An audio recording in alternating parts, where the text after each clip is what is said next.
गांव में महेश नाम का आदमी रहता था। वह अकेला ही रहता था, क्योंकि उसके माता पिता की बरसों पहले मृत्यु हो चुकी थी।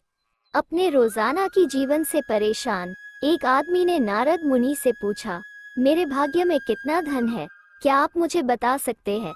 उस पर नारद मुनि ने कहा, मैं भगवान विष्णु से पूछकर कल तुम्हें बताऊंगा कि तुम्हारे भाग्य में रोज कितना धन है।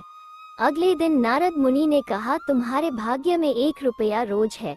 ये सुनने के बाद आदमी बहुत खुश रहने लगा। उसकी जरूरतें 1 रुपए में पूरी हो जाती थी।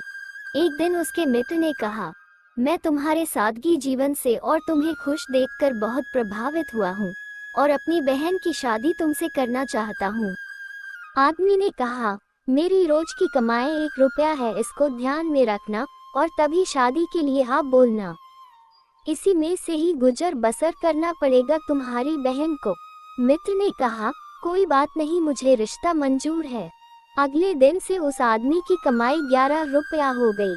उसने फिर नारद मुनि को बुलाया कि हे मुनिवर, मेरे भाग्य में 1 रुपया लिखा है।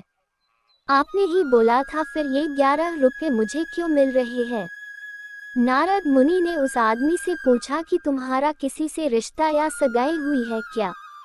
उस पर आदमी ने बोला, हाँ हुई है। तो ये 10 रुपये तुमको तुम्हारे होने वाले पत्नी के भाग्य के मिल रहे हैं। इसको जोड़ना शुरू करो, तुम्हारे विवाह में काम आएंगे। तो इस तरह उसकी शादी अपने मित्र के बहन के साथ हो जाती है। शादी के कुछ दिनों बाद उसकी पत्नी गर्भवती हुई और उसकी कमाई 30 रुपये होने लगी। फिर उसने नारद मुनि को बुलाया और कहा कि हे मुनिवर, मेरी और